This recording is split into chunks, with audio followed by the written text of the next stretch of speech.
Olá, amados, buenos dias, paz de Jesucristo sea com todos vosotros, em nome de Jesucristo. Bem, eu vuelvo aqui para compartilhar com vocês mensaje.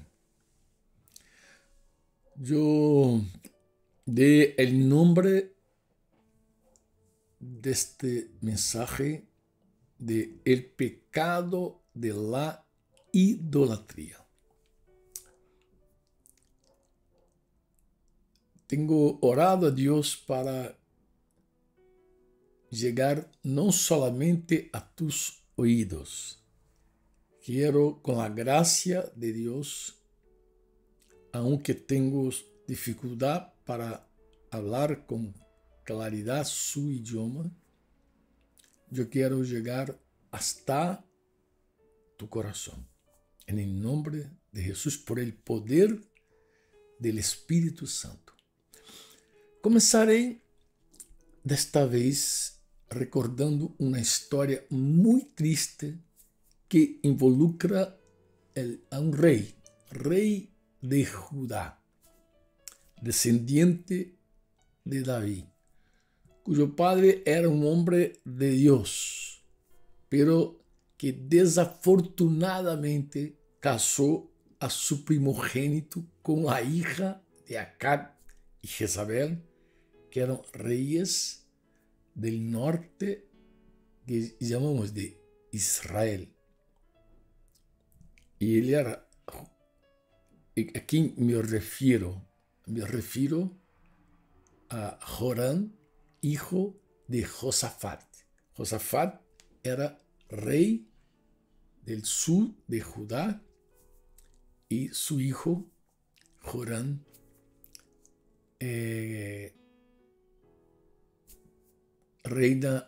empieza a reinar con 32 años, pero solo reina por 8 años. Y esta historia está en el libro de Segunda Crónicas 21. Segunda Crónicas cubre más de 400 años de la historia de Judá en el sur.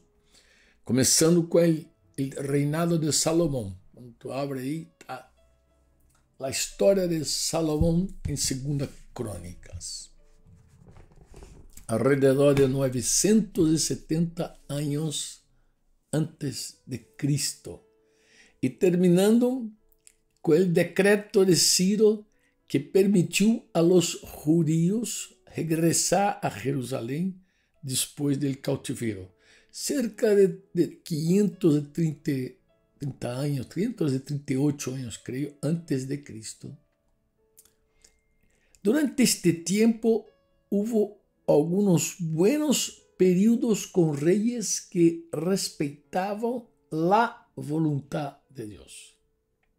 Pero en general fue un tiempo de decadencia en Judá que culminó con la destrucción de Jerusalén en 586 antes de Cristo. Segunda Crónicas reporta información sobre el mismo periodo de Primera y Segunda Reyes. El mismo periodo. La principal diferencia entre los libros de Reyes y Crónicas es que incluyen solo el reino de Judá, mientras que siguen la historia paralela de los reinos de Israel y Judá. Los capítulos 10 al 12 describen la separación entre Judá e Israel después de la muerte de Salomón. Y comento algunos hechos importantes sobre el reinado de Roboam, el hijo de Salomón, en Judá. Los capítulos 17 a 20 cuentan la historia de Josafat, un buen rey que adoraba a Dios y no a los ídolos. Sin embargo, falló em hacer alianças com os reis malvados de Israel. Os capítulos 21 al 23 registram um dos piores momentos em Judá, durante os reinados de Joram e Ocasías, e la usurpação del trono por Atalía. El pueblo de Judá sufrió mucha influencia de la familia de Acab, uno de los peores reyes de la historia de Israel, com sua esposa Jezabel. Bem, vamos a 2 Crônicas 21 para compreender o que passou. Quando Josafat murió, lo sepultaron en la ciudad de David. Reinó en su lugar Joram. Así va a empezar el 2 Crônicas 21. Joram tenía muchos hermanos, todos hijos de Josafat. Azarías, Jeiel, Zacarias, Azarías, Micael, Cefatías, todos foram hijos de Josafat, rei de Judá. ¿Qué hizo el rey? Su padre les había dado muchos regalos de oro, de plata, cosas preciosas y ciudades fortificadas de Judá. Pero el reino entregó a Joram. ¿Por qué? Porque era el primogénito. Y fue elevado al reino de su padre ya a los 32 años. Y pronto, luego que se hizo fuerte, ¿qué hizo este hombre? Mató a espada todos los hermanos y también algunos de los príncipes de Israel. Y recién empezó, imagina, tenía 32 años de edad, pero solo reinó 8 años en Jerusalén, perdóname, Jerusalén. Pero anduvo en el camino de los reyes de Israel, en el norte, como hizo la casa de Acab. ¿Por qué, Franco? Porque él tenía por su mujer a la hija de Acab. Eso está en el versículo 6 del capítulo 21 de 2 de Crônicas. Y hizo lo malo ante los ojos del Señor, Jehová. Pero Dios no quiso destruir la casa de David. Él tenía un pacto que había hecho con David, porque le había dicho que le daría una lámpara a él y a sus hijos perpetuamente. Algunos pueden preguntar, Franco, ¿qué esta historia de Israel, cómo afecta a la iglesia? Amado, antes de seguir, yo quería se acordar de 2 versículos de la primera carta de Pablo a los Corintios, capítulo 10. El versículo 6 del 1 Corintios 10, Pablo va a decir a la iglesia que las cosas que sucedieron a Israel sucedieron como ejemplos para nosotros, para que nosotros no codiciemos cosas malas como ellos codiciaron.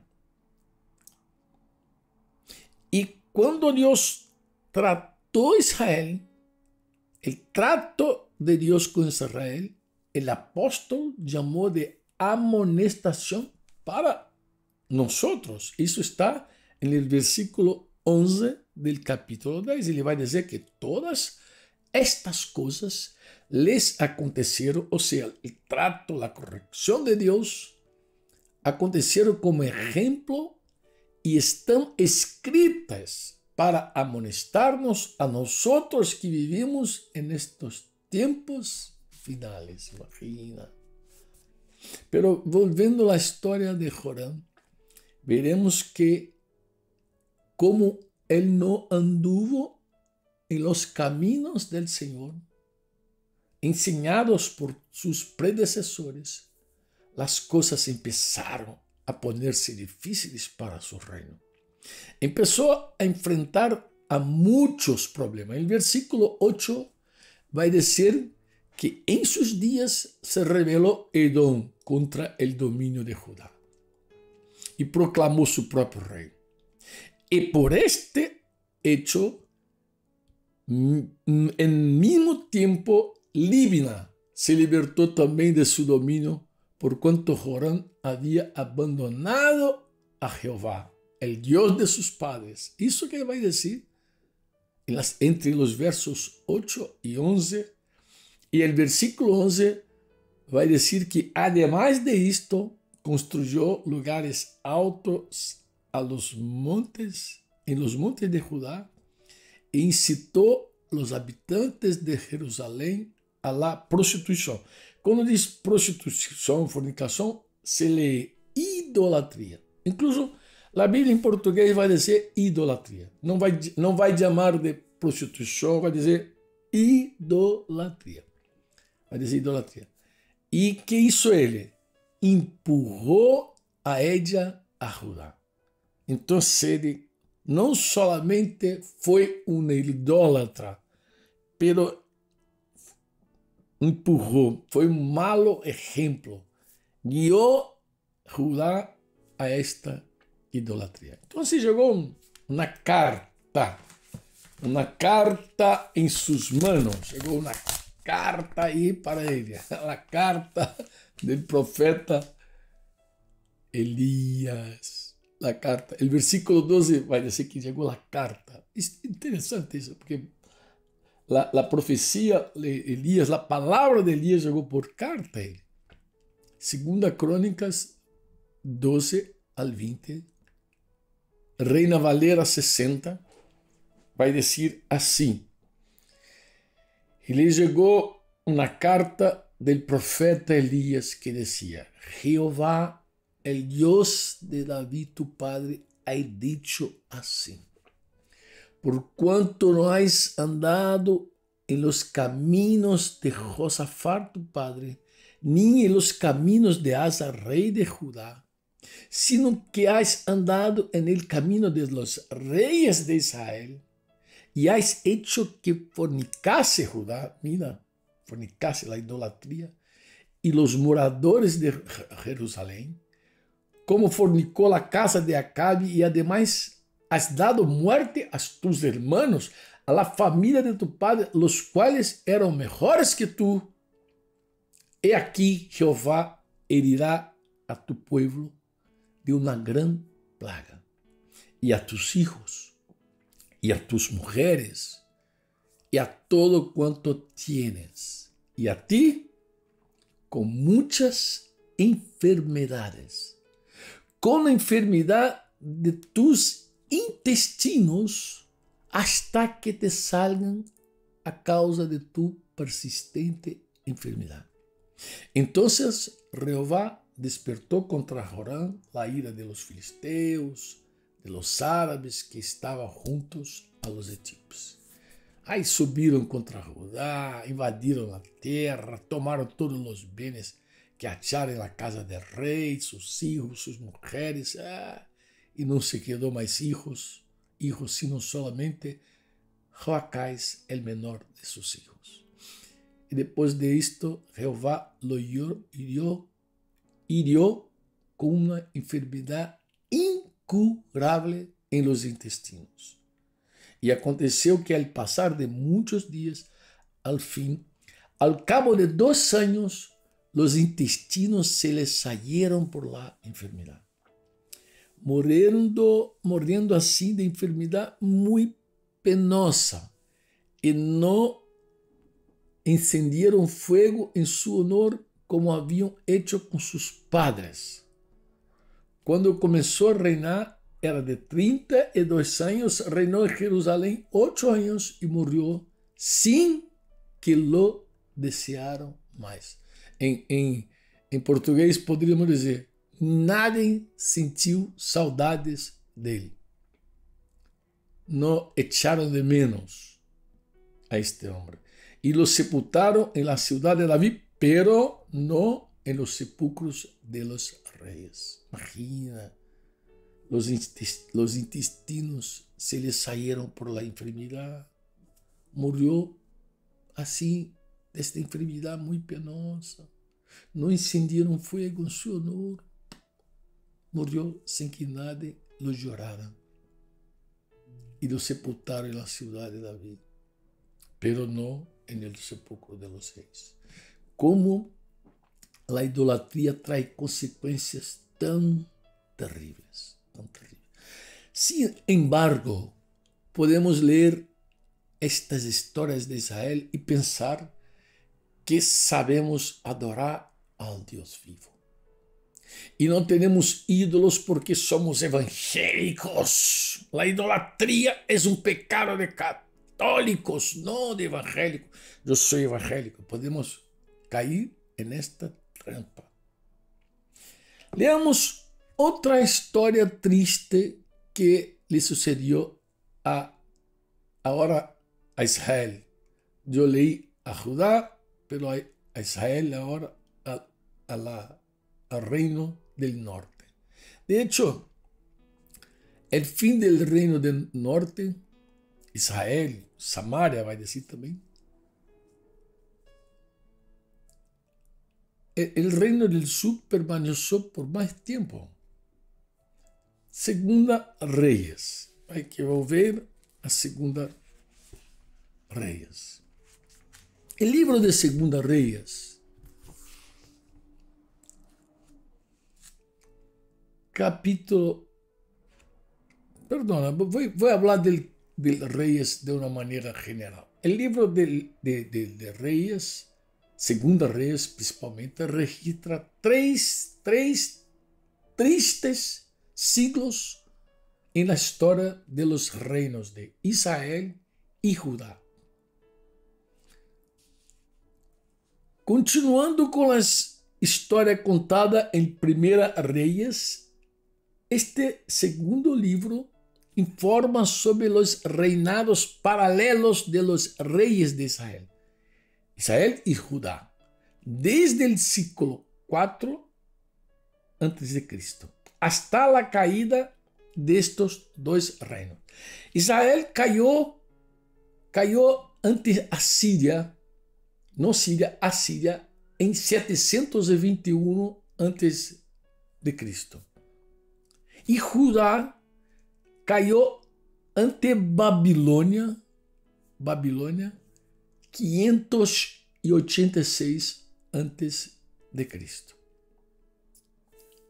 El final del libro agrega más información sobre el cautiverio, con la última entrada sobre la liberación de Joaquín en 561 a.C. Estes tres ciclos fueron especialmente tristes, no solo por la caída de estos dos reinos, sino por las razones que llevaron al Señor a determinar tal sufrimiento para su pueblo. Después de la división del reino, todos los reyes del norte que llamamos Israel se rebelaron contra Dios. Algunos eran peores que otros, pero ninguno de los reyes de Israel demostró ser fiel al Señor. Ninguno. Poco más de 200 años después de la división de los reinos, Israel cayó.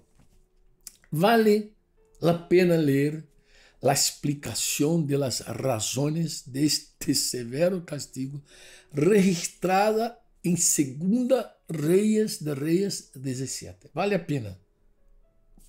Aparta ahí Segunda Reyes 17. Sin embargo, lo que quiero resaltar en el día de hoy día, como costumbro decir, es un hecho muy curioso que ocurrió después de la caída de Israel, el Reino del Norte, que llamo de culto mixto. Como isso, Franco? Está também no capítulo 17 de Segunda Reis. ¿Qué pasó? El rey de Asiria, como dijo, invadió todo el territorio y cercó, sitió a la ciudad de Samaria durante 3 años. Y después, luchando, él consiguió finalmente vencer el reinado de Oseas. Samaria cayó y los israelitas fueron desterrados a Siria. Y ahí fueron estableciendo en colonias en la región de Alá, en Gozán, junto a la ribera del río Abor, que era la ciudad de los medos. Y ellos, el versículo 7 va a decir que esta desgracia, semejante desgracia, ocurrió a los israelitas porque rendieron culto a otros dioses. Pecaron contra el Señor su Dios, que los había sacado y salvo del Egipto y los había rescatado del poder de Faraón, rey del Egipto. Ahí va a decir el versículo 8, 9, va a decir que hicieron estos hombres. Habían seguido las prácticas de las naciones paganas que el Señor había expulsado de la tierra de su paso, así como las prácticas que los reyes de Israel habían introducido, Jeroboam, todo más. Los israelitas también habían hecho muchas cosas en secreto que no eran agradables al Señor su Dios. Guarde eso, eso está en el versículo 9. Cosas en secreto, en las tinieblas. Estaba ahí pensando quizás que Dios no veía, que Dios no estaba viendo. Construyeron santuarios paganos en todas las ciudades, desde el puesto de avanzada más pequeño hasta la ciudad amurallada más grande. Levantaron columnas sagradas, postes ídolos, dedicaron a Dios. Ahí tú vas a leer los nombres de varios dioses, ahí va a aparecer la odiosa Acera en la cima de cada colina alta y fue debajo de todo árbol frondoso. Ofereceram sacrifícios em todas as cumbres da colina, tal como hacían a las naciones que el Señor había expulsado de la tierra. Y renderam culto a ídolos, a pesar de las advertencias específicas que el Señor les hizo repetidamente. Advertencias específicas repetidamente. Una y otra vez el Señor envió sus profetas. Tú vas a ver eso, versículo 12 y 13. Envió sus profetas evidentes para dar a Israel y a Judá la siguiente advertencia: apártese de sus malos caminos. Ve que é camino. Obedezcan mis mandatos. Guarde isso, amado. Obedezcan mis mandatos y decretos, es decir, toda la ley que les ordenei a sus antepasados. Isto, pastores, me escuchen, este é o tema. Ellos necesitaban obedecer los mandatos, decretos. ¿Dónde está eso, Franco? En el versículo 13 del capítulo 17. Va a decir que la instrucción ellos tenían, los decretos, los mandatos, toda la ley que había sido ordenada, pero ellos no obedecieron.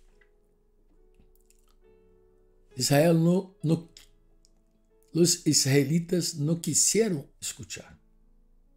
Fueron tan tercos como sus antepasados, quienes se negaron a creer en el Señor su Dios. Rechazaron.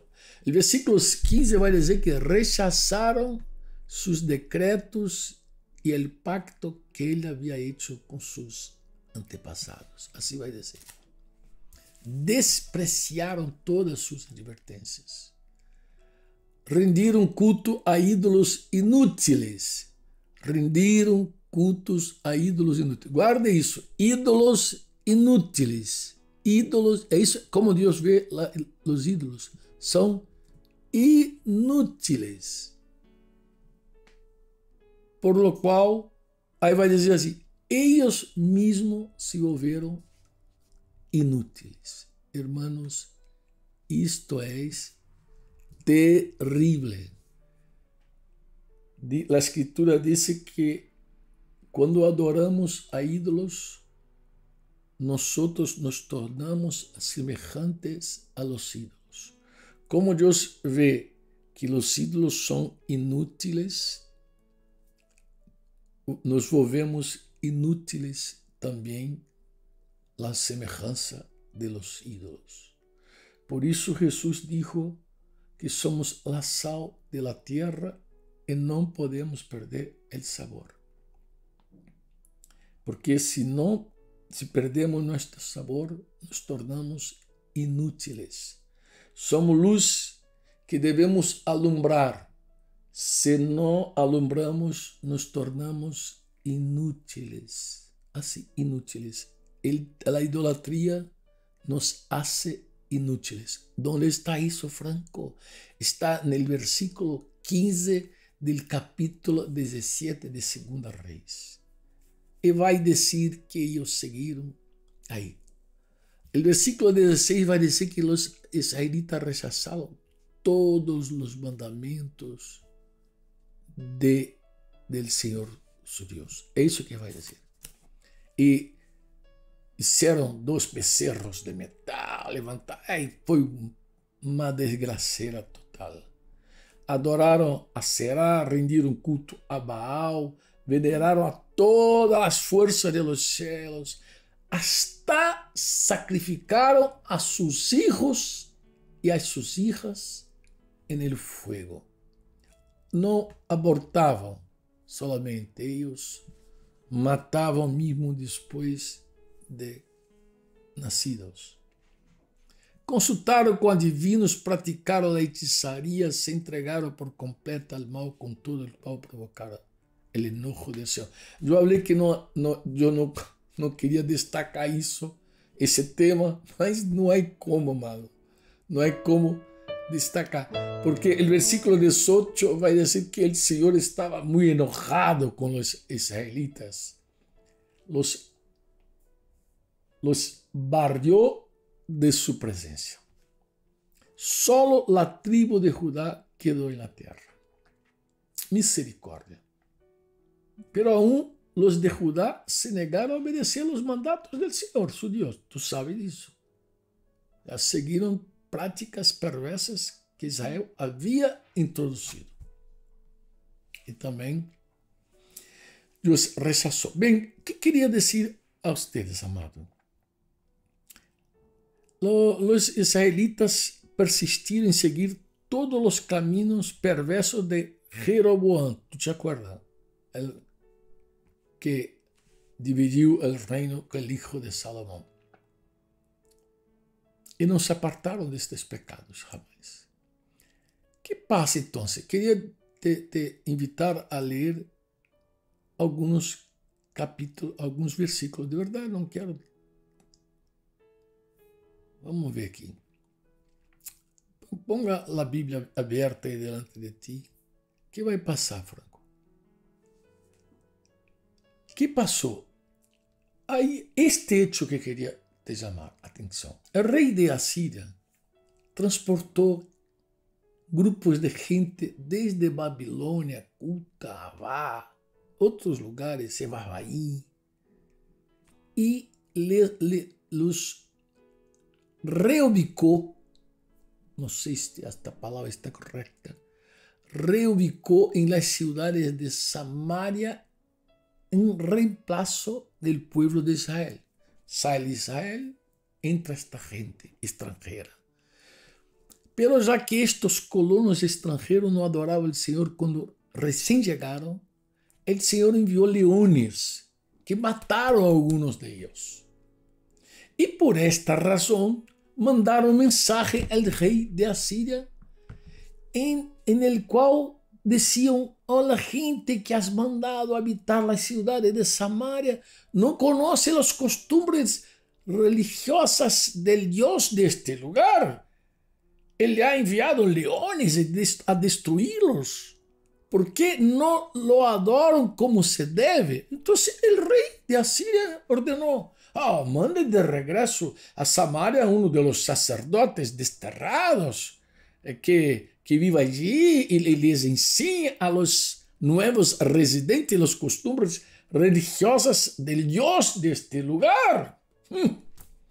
Entonces, uno de los sacerdotes que había sido desterrado de Samaria regresó a Betel y les enseñó a los nuevos residentes cómo adorar ao Dios, ao Senhor. Sin embargo, los diversos grupos extranjeros a la vez seguiram rendendo culto a seus próprios dioses, amado. Em todas as cidades onde habitavam, colocavam seus ídolos em los santuários paganos que a gente de Samaria havia construído. Los que eram de Babilônia rendiam culto a los ídolos de Sucote e Benote. Los de Cuta rendiam culto a Nergal. Los que eram de Ramate rendiam culto a Simá, não sei se a pronúncia está correta. Los avitas rendiam culto a los deuses de Nibhaz e Tarkak. E a gente de Sefarvaim hasta queimava seus próprios filhos em los sacrifícios a seus deuses Adrameleque e Anameleque. Los nuevos residentes adoravam ao Senhor. Assim está no versículo 32 e 33 do capítulo 17. Pode ler. Eles adoravam ao Senhor, pero também elegiam dentre eles a qualquer e lo nombravam sacerdote para que oferecera sacrifício em los lugares de culto. E o versículo 33 vai dizer: aunque adoravam ao Senhor, seguiam tras seus próprios deuses, segundo las costumbres religiosas de las naciones de donde proveniam. Este versículo que queria destacar, el 34. O que passa com o 34, Franco? Todavia, hoje, hacen como antes. Assim vai dizer o versículo 34. Não temem a Jeová, ni guarda seus estatutos, ni suas ordenanças, ni hacen segundo a lei e os mandamentos que prescreviu Jeová a los hijos de Jacob, al qual puso o nome de Israel. Imagina, se eles conheceram a lei de Deus, se eles estivessem dispostos a cumprir as ordenanças de Deus, a ser segundo a lei e os mandamentos que prescreviu o Senhor, eles não adorariam mais nenhum outro Deus, porque este mandamento, solo a Deus, a su Deus adorará, prestará culto, a nadie mais. Então, tu vê que o sacerdote é possível que tenha ensinado a eles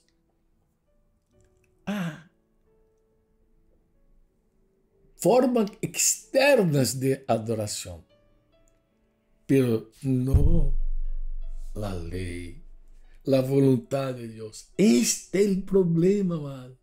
Este é o problema. Por isso a doutrina de Jesus é tão especial, porque a doutrina vai falar da vontade de Deus para os cristianos. Imagina ele dizer tudo isso sigue igual até o dia de hoje. Segunda, eles continuam com suas práticas antigas. E em vez de adorar verdadeiramente ao Senhor, obedecer os decretos, as ordenanças, as instruções, os mandatos que lhe deu, los descendentes de Jacob, quien le cambió el nombre por Israel. Pues el Señor hizo un pacto con los descendentes de Jacob. Vai dizer, não rindam culto a outros deuses. Ele, em versículo 35, vê se não está isso escrito. Qual é o pacto? Vai dizer, não rindam culto a outros deuses, nem se inclinem ante eles, nem os sirvam, nem lhes ofereçam sacrifícios. Em cambio, adorem solo ao Senhor. Solo ao Senhor. Esse é o versículo 36. Em cambio, adorem solo el Señor, solo el Señor, solo el Señor. Qué tremendo. Que ele sacou del Egipto com grande fuerza. Outro verso que sais destacar el 37. Los estatutos, derecho, ley y mandamientos que os dio por escrito, cuidaréis siempre de ponerlos por obra. E não temereis a deuses ajenos. Ou seja, sempre praticar, poner por obra. Não solamente ter teorias, mas prática, poner por obra, poner por obra.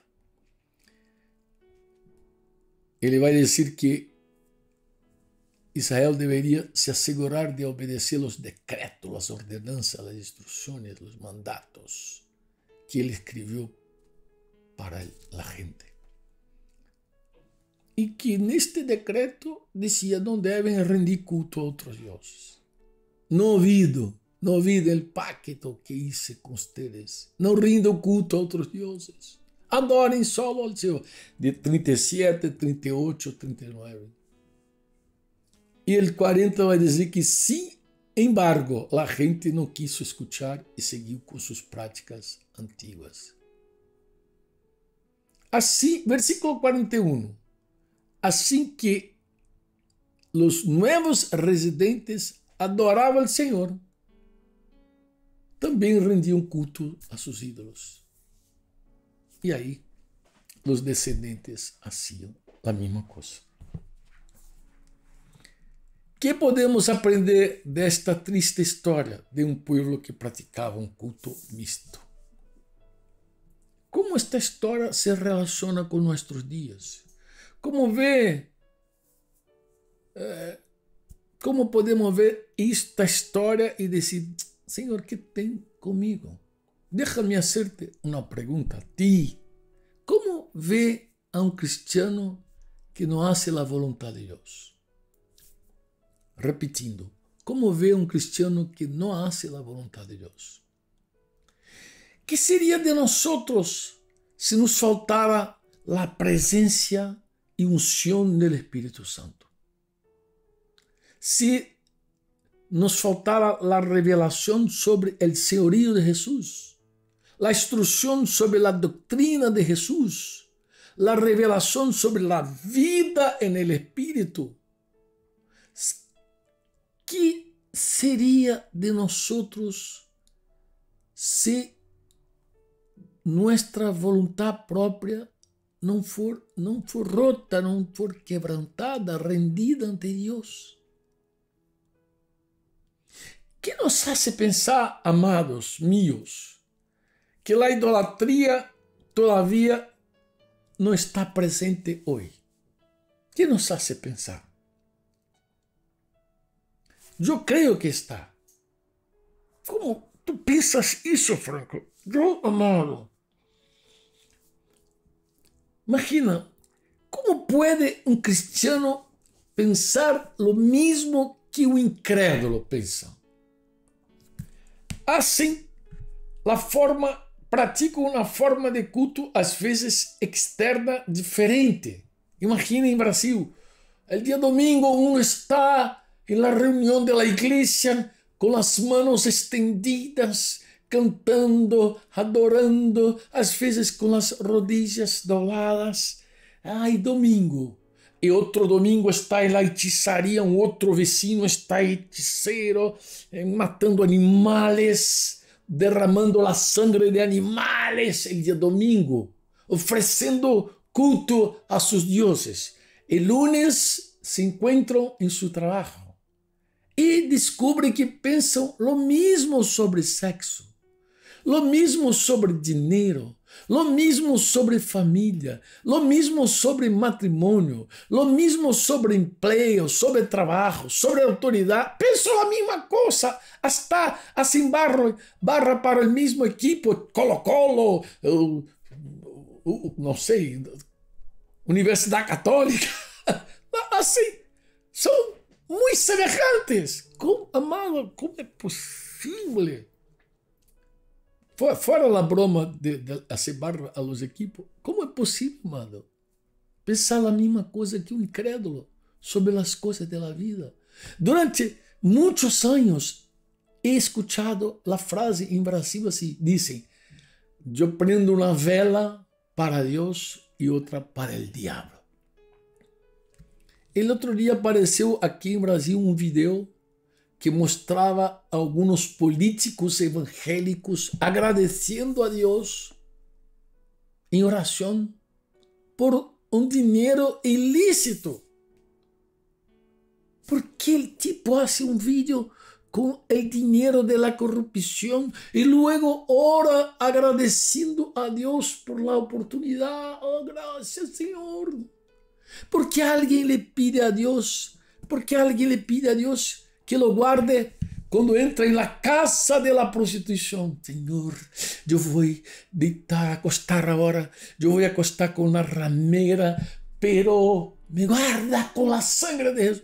¿Qué hace eso? No, esto no es broma, hermano, está un hecho, está verdad.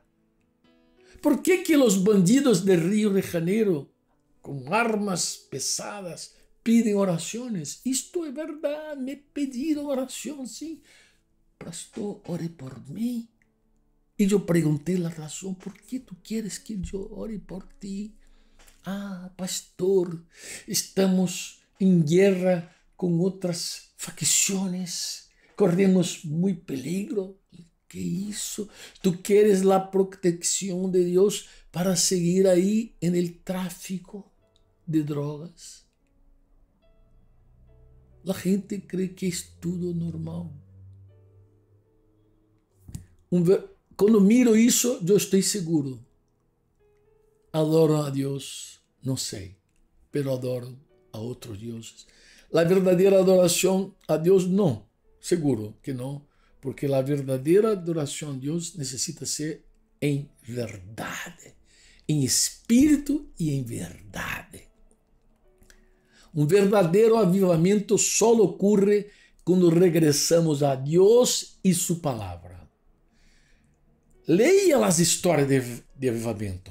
Quando escuto acerca do avivamento, que nestes dias dizem que o Brasil está em meio de um avivamento, me entristece ver a ignorância da gente. Amado, às vezes choro.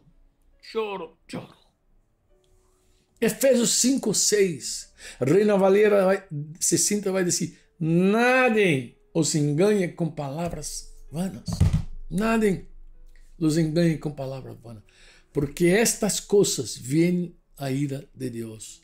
Por estas coisas vem a ira de Deus sobre os hijos de desobediência. A idolatria, em sua essência, é vanidade. ¿Se acuerda? É inútil.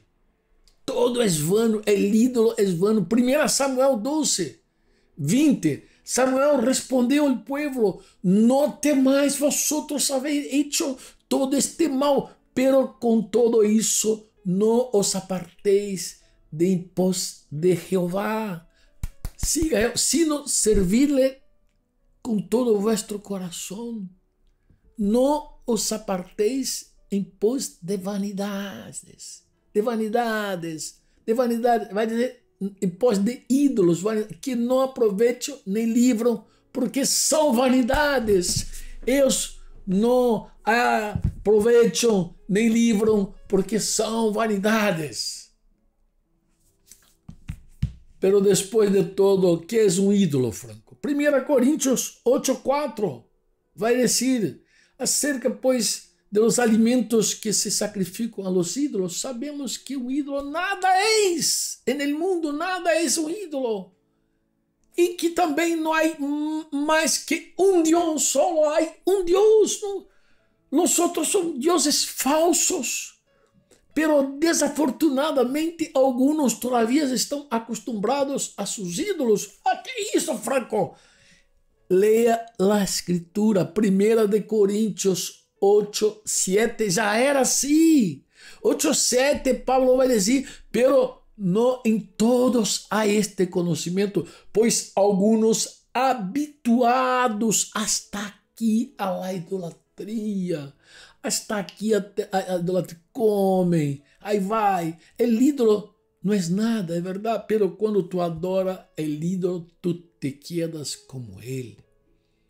O ídolo é pura vanidade e nos leva ao abismo, nos leva a ser como ele é, vano. Deus aborrece toda idolatria porque lhe afeta muito. Pode perguntar, pero que é a idolatria? Mano, reflexionemos primeiro no coração de Deus sobre a relação que quer ter com seu povo. Leia Hechos 7, 22 a 25. Moisés foi instruído em toda a sabedoria de los egípcios e era poderoso em suas palavras e obras. E quando cumpriu a idade de 40 anos, ele le vino ao coração a visitar seus hermanos, os hijos de Israel, e al ver a uno que era maltratado, lo defendió. E dando muerte ao Egipto, vengou ao oprimido. Ele pensava que seus hermanos compreendiam que Deus les daria liberdade por mano suya, pero eles não lo haviam entendido assim. Moisés matou a um egípcio para liberar a seu povo. Creía que Deus queria usá-lo para liberar seus hermanos. Que haria depois disso, hermano? Imagina que a gente diga, oh, Moisés, nuestro libertador. Que harías? ¿Llevarías a la gente a un lugar? ¿Llevarías al pueblo a la tierra de Abraham? ¿A la tierra que Dios prometió a los descendientes de Abraham? ¿O pensó Moisés en llevar al pueblo al Dios de Abraham, Isaac y Jacob? Amado, pero Moisés lo conocía. Era posible que él llevara al pueblo oprimido del Egipto al Dios que ni siquiera conocía. ¡Qué trágico! Es un líder que no conoce el propósito de su llamado. ¡Qué vergüenza ver guías ciegos guiando a las ovejas de Dios, llevándolos a la idolatría, atrayéndolos al lugar santo, lugar santo, construções santas, comprometendo a gente a los dias santos, esclavizando-los a suas santas conjecturas. Um discipulador, mentor, líder, pastor, qualquer que seja seu nome, se não conduz as ovelhas a la verdadeira liberdade, solo está atrayendo al pueblo de Deus ao mais. ¿Qué significa la verdadera libertad, Franco? Es la vida que solo el Hijo de Dios puede darnos. Juan 8:36. Assim que se el Hijo os liberta, sereis verdadeiramente livres. Moisés não pudo liberar as pessoas com a espada. Não, Moisés a los 40 queria livrar seus irmãos com a espada. E nem sequer conhecia ao Deus que realmente poderia livrar. 40 anos depois, Moisés lo conheceu como nenhum outro em sua geração. Sabia que Deus queria levar a seu povo a si mesmo. A si mesmo. Deus queria levar seu povo a si mesmo e não a uma outra terra de provisão. Deus quis revelar-se no monte Sinai, que chamado Horeb. Não há verdadeira liberdade sem o conhecimento de Deus. Desperta tu que duermes. Esta es la vida eterna, habló Jesús, Juan 17:3. Y esta es la vida eterna, que te conozco a ti, el único Dios verdadero, y a Jesucristo, a quien has enviado. Esta es la vida eterna. Si creo en esta declaración de Jesús, pregunto, ¿por qué dedico tanto tiempo a lo que no genera conocimiento de Dios y de Cristo por medio del Espíritu Santo? Los beneficios del reino de Dios tampoco se comparan con la gloria de conocer al Señor. El Dios de Israel llevó a su pueblo a sí mismo, hermano. E hizo, no a un lugar de provisión, pero a sí mismo. Éxodo 19:4 va a decir, vosotros vistes lo que hice con los egipcios, y cómo os tomé sobre alas, a ustedes, como os tomé sobre alas de águila, y os he traído a mí. Éxodo 19:4, a mí. Por isso, não me gustam das letras de canções que insistem em cambiar a resposta de Pedro a Jesus com uma pergunta. Com uma pergunta, não disse, aonde vamos? Em Brasil hace muito isso.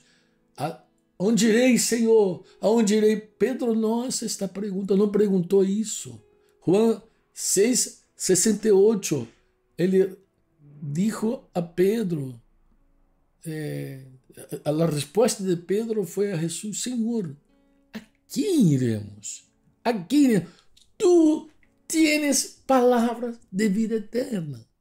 Essa ideia de lugar que também tinha a mulher samaritana lá de Juan 4:19 a 20, queria adorar em um lugar no monte, em Jerusalém, onde Jesus dijo a ella allí en Juan 4, el Padre busca adoradores más que adoración. Discipular es cooperar con el discípulo en el desarrollo de su sacerdocio y no tomar para sí el honor que pertenece únicamente al Padre. Jesús dijo a mujer samaritana, pero a la hora viene y la hora es cuando los verdaderos adoradores adorarán al Padre en espíritu y en verdad, porque también el Padre tales adoradores busca que lo adoren. Generalmente, hermano, pensamos que solo Israel ha cosechado los amargos frutos de su idolatría, de haberse apartado del Dios viviente. Sin embargo, podemos ver que hay consecuencias para todo el que vive lejos de Dios y también para quien después de conocer plenamente la verdad abandona el camino para entregarse a su propia voluntad. ¿Por qué es esto tan difícil de aceptar o incluso de entender hoy? ¿Por qué, amado? ¿Por qué? ¿Por qué? Otro día alguien vio un mensaje que Dios estaba compartiendo con el título de apostasía. Fue terrible. Fue terrible. El muchacho dijo, no es posible. Eso no pasa. Eso no pasa. Jamás nos apostataremos de la fe. Mas la Escritura afirma que uma das grandes señales del regresso do Senhor é a apostasia. 2 Tessalonicenses 2:3. Nadie os engañe de nenhuma maneira, pois não vendrá sem que antes venga a apostasia, falando sobre a volta de Jesus. 1 Timoteo 4:1-2, pero el Espíritu dice claramente que en los últimos tiempos algunos apostatarão de la fe, escuchando a espíritus enganadores, a doutrinas de demônios, de hipócritas e mentirosos, cuja consciência estão cauterizadas. Como dije al princípio, una pregunta, ¿solo Israel sufrió por abandonar a Dios seguindo a sus ídolos? ¿Tú crees en eso? Dios advirtió a Israel sobre las consecuencias de la idolatría y cumplió todo lo que dijo sobre esta postura del pueblo judío. A menudo conocemos la forma externa de adoración. sabemos hacer buenos encuentros con música, bailes, bailamos, levantamos nuestras manos, oramos, incluso doblamos nuestras rodillas, nos emocionamos muchas veces, pero si esta es la verdadera adoración, ¿será que eso que es la verdadera adoración? Marcos 7, 6 a 8, Jesús llamó a la gente hipócritas. Hipócritas. Bien profetizó de vosotros Isaías, como está escrito, este pueblo de labios me honra, mas su corazón está lejos de mí. ¿Cómo sabía Jesús que la gente estaba lejos de corazón? Ele vai explicar. Pois em vano me honram, ensinando como doutrinas, mandamentos de homens. Cuidado, cuidado, cuidado. Esté seguro que a doutrina que tu has recebido é doutrina de Jesus e não mandamentos de homens. Ele vai dizer, versículo 8, porque dejando el mandamento de Dios, os aferráis a la tradición de los hombres, los lavamientos de los rajos, de los vasos de beber, y hacéis muchas otras cosas semejantes. Las personas se aferram a coisas externas.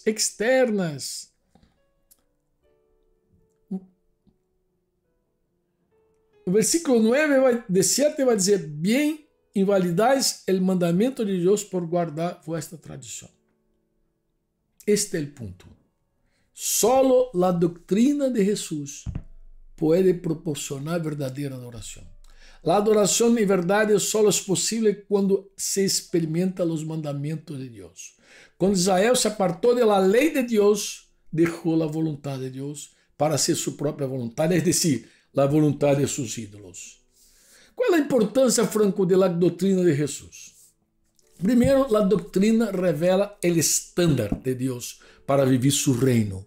A doutrina de Jesus é simplesmente o estilo de vida que agrada a Deus. É a vontade de Deus para nossas vidas.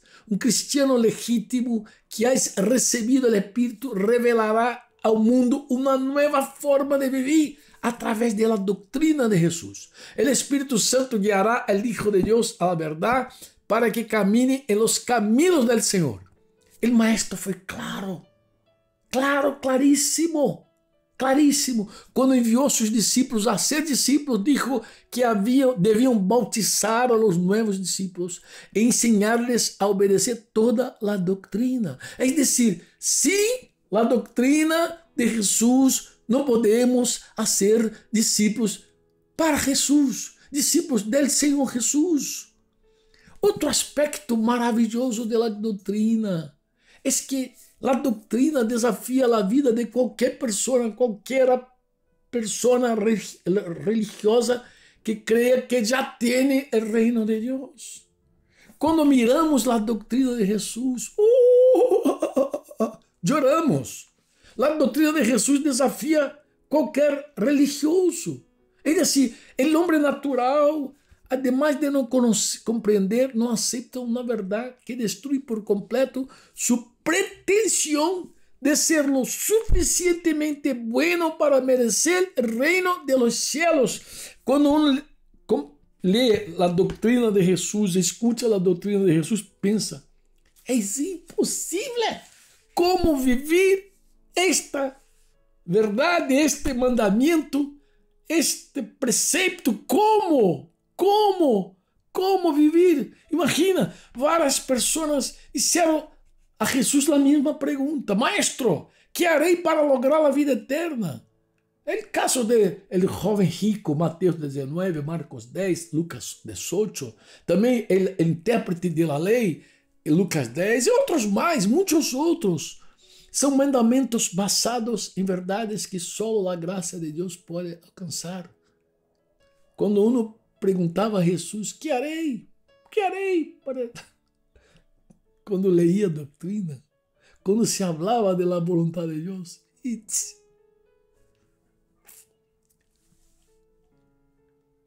eu tenho falado isso. Não há nada, hermano, guarde isso, que revele tão claramente nuestra dependencia total del Espíritu Santo que viví la voluntad de Dios. Por la doctrina de Jesús, por el llamado de Jesús. Vivir la doctrina de Jesús depende inteiramente del Espíritu Santo. Si bien la doctrina de Jesús revela la perfecta voluntad de Dios, el modelo del cielo, el estilo de vida del reino, también revela nuestra total incapacidad para practicarlos. En la carne, imposible. Yo creo también, por eso muchos abandonan la doctrina de Jesús para seguir sus propios caminos, sus ídolos mundanos, que alimentan sus carnalidades. Ellos dicen, no, eso no es posible. Dicen que el sermón del monte es para los judíos. No, no es para nosotros. No, vivimos y sigue viviendo de cualquier manera. En conclusión, me gustaría que tú en tu casa leyera el capítulo 9 de Nehemías en su casa. Ahí, tu casa. Cuando terminar este mensaje, estoy terminando. Gostaria muito que tu leyese el capítulo 9 de Nehemías. É uma oração. Vou destacar alguns versos para terminar. El versículo 13 de Nehemías 9. Sobre el monte Sinai descendiste y hablaste con ellos desde el cielo, y les diste juicios rectos, leyes verdaderas, estatutos y mandamientos buenos. Nehemías 9, 16, 17. Mas ellos y nuestros padres fueron soberbios, endurecieron su cerviz y no escucharon tus mandamientos. No quisieron oír ni acordaron de las maravillas que con ellos hiciste. Antes endurecieron su cerviz. En su rebelión pensaron poner caudillo para volver a su servidumbre. Pero tú eres Dios perdonador, clemente y piadoso, tardo para la ira y grande en misericordia, pero no los abandonaste. Nehemías 9:20, enviaste tu buen espíritu para enseñarles. No retiraste tu maná de su boca y agua le diste para su sed. Nehemías 9:26, pero te provocaron a ira, se rebelaron contra ti y echaron tu ley tras sus espaldas. Mataron a tus profetas que los amonestaban a volver a ti, y te ofendieron grandemente. El 26, les amonestaste a que se volviera a tu ley, mas ellos se llenaron de soberbia y no oyeron tus mandamientos, sino que pecaron contra tus juicios, los cuales dan vida a quien los cumple, se rebelaron, endurecieron su cerviz y no escucharon. El 34 va a decir, nuestros reyes, nuestros gobernantes, nuestros sacerdotes y nuestros padres no pusieron por obra tu ley, no practicaron la ley, no practicaron la doctrina de Jesús, ni atendieron a tus mandamientos, ni a tus testimonios con que los amonestabas. Yo hablé de la doctrina me acordando de Mateo 7, diciendo que hay que practicar. El capítulo 10 de Nehemías, hicieron un pacto con Dios para guardar la ley del Señor. ¿Cómo vamos a terminar este mensaje? ¿Cómo vamos a terminar? Hablé mucho, más que de costumbre, pero tengo que terminar leyendo contigo la Biblia. Hoy fue un día de leer la Biblia. 1 Corintios 10, 1 a 14, vamos a leer desde 1 hasta el 14 y terminamos. No quiero, hermanos, ahí Pablo escribiendo a la iglesia, hermanos, a la iglesia. No quiero, hermanos, que ignoréis que nuestros padres estuvieron todos bajo la nube y todos pasaron el mar, que todos en unión con Moisés fueron bautizados en la nube y en el mar.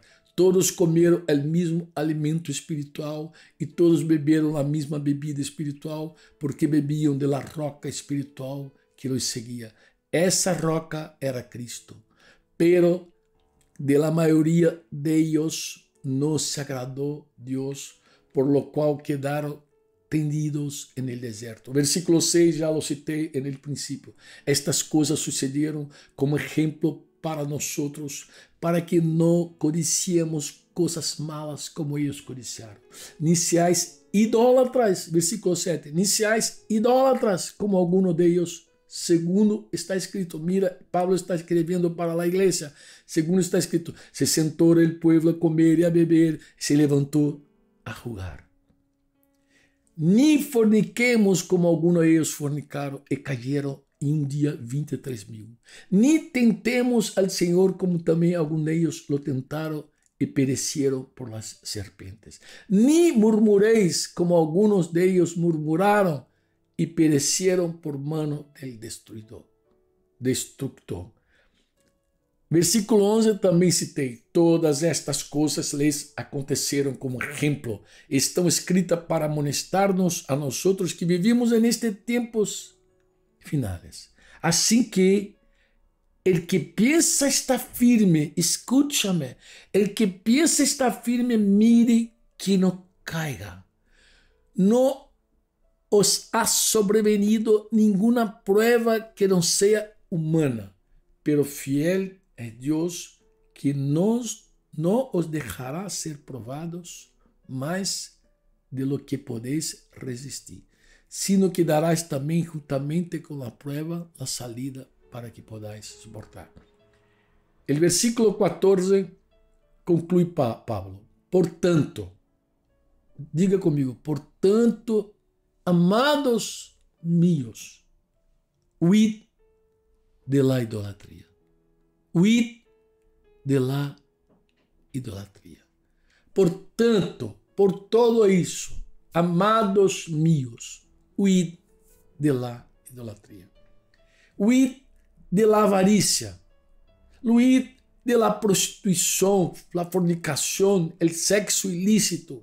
Huid de la glotoneria, de la embriaguez. Huid del desejo de ser famoso, conhecido, adorado. Huid del aborto e de las drogas. Huye del aborto, huye del deseo de ser famoso, huye de las pasiones de la juventud, huye de la idolatría. Que la paz, el amor, la misericordia de Dios sea con todos vosotros en el nombre de Jesús. Hasta otro día.